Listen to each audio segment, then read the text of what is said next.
This is Anne. I'm going to speak about connecting with your inner child. With the other videos, when I spoke about the triggers, beliefs, and strategies, they were all to let you know how you can detect the inner child. So once you do, what detect the signs of the inner child, what is it that you can do? Instinctively, if you're compassionate in general to people, you might also have that response to your inner child and be with them with compassion. If you are not naturally compassionate, you might just see that it's a young part of you calling for you in some ways with these signs. So, what would your response be? To ignore? Hopefully not. And whatever response that you can make is a beginning to connect. So, just to say, hello, I know you're there. That's an excellent beginning. Eventually, you will want to come to the place of connecting with your inner child so that the process will bring healing to the inner child. And this is what I want to speak about in various phases today. Ultimately, I believe, and this is my bias because of my own personal journey, that you need to work with the subconscious. So, what is my journey? For the longest time, most of my adult life, I was lost and confused in terms of my emotions. I was brought up in a culture that was based on stoicism, meaning you ride above your feelings. You don't let any of your feelings bother you, nor do you want to change the situation that brought distress to you. And given that that was my culture, whatever happened that was painful for me in childhood, I learned to bury the feelings, rise above it. I was stoic. Compounded with that, in my family, no emotions were apparent. My parents never fought, at least in our presence. So we never had any expressions of emotions in that way. So, what did I learn when I was little in my home? Emotions were not important. Emotions were something that you could ride above. And I kept that attitude for most of my life until 10 years ago, intuition broke through my intellect and gave me a phrase: listen to the cries of your heart. I was about to write a chapter in a book, and it was so startling to hear this phrase. I paid attention. So, pen in hand, notebook, I started. It was almost as if I were in a trance, using the guidance of intuition to write the chapter, which became a book, which was about my own personal journey, listening to the cries of my heart. And what did that mean? I needed to listen to the emotions, which were the cries of my heart. And as my good friend in reviewing the book said, it was also important to hear the whispers. So, nonetheless, this book was written, and I created an inner child process in that book. So, If you look it up in Amazon, you can find it. And I describe the process, which I won't go into in this particular video, except for one thing. I think that the healing quality that you can bring to the inner child can come only from a connection that is beyond the conscious mindset that we're all in.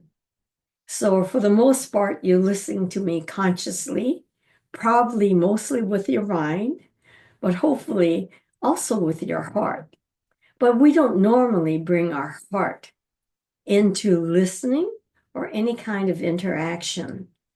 Similarly, if you are that way, then when the inner child calls in some way, through emotions, through beliefs you detect, or strategies, you don't have a compassionate way of responding or a heart way of responding. However, you do the best you can, as I said, just to say, hello, I know you're there. Now, what more can you do? Thich Nhat Hanh, who was a Buddhist wise man, wrote the only book that I think a wisdom teacher has written on inner child, and that's called Reconciliation. Now, what he suggests to do with your inner child is to embrace and be with that inner child whenever you see signs of the inner child. Now, Thich Nhat Hanh knew how to be present. He knew how to be compassionate. He knew loving kindness. So when he is able to embrace the inner child, it is all of who he is that comes to fore, and that presentness and that loving kindness is connected to his connection with divinity. So he brings all that to the inner child. So if you were to follow his recommendation, I think that the effectiveness of the connection you make depends on your capacity to be present, to be compassionate, to be there with your heart. And if you don't know that, this is an incentive to begin to develop that.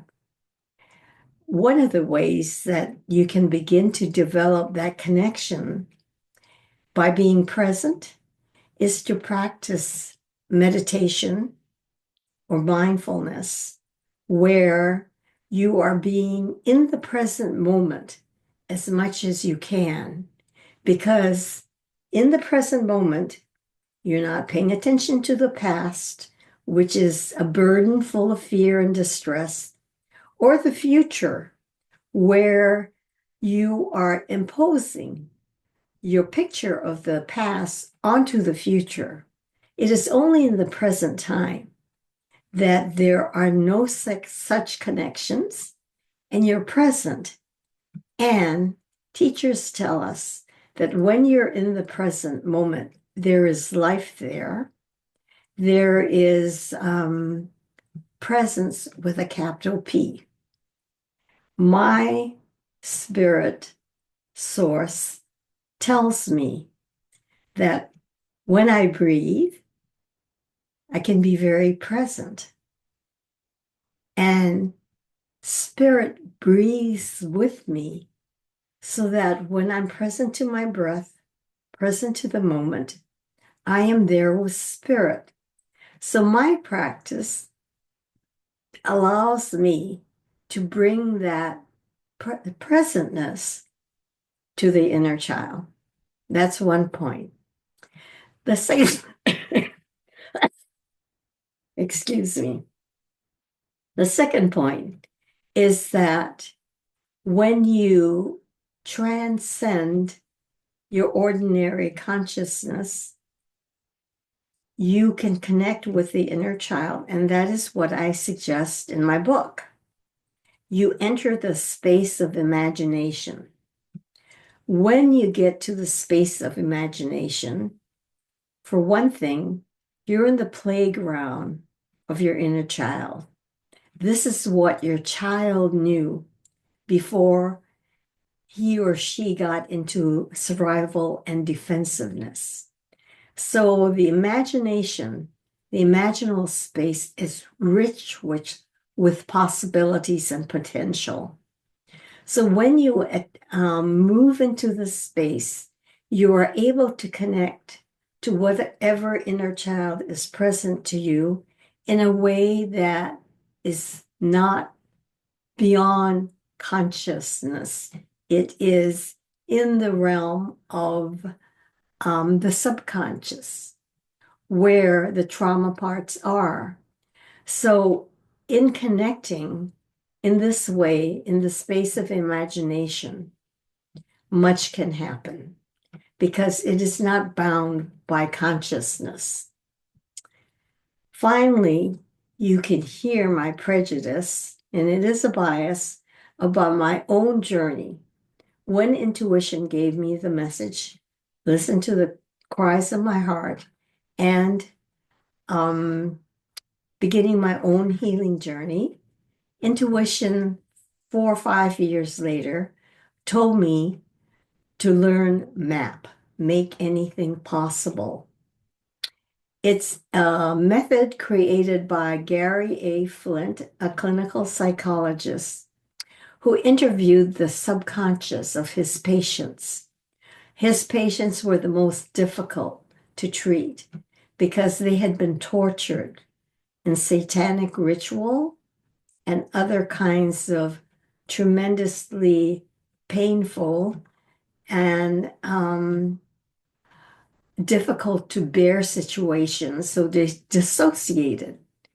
And this is an analogy to the parts that we treat, the inner child. They are sort of dissociated parts.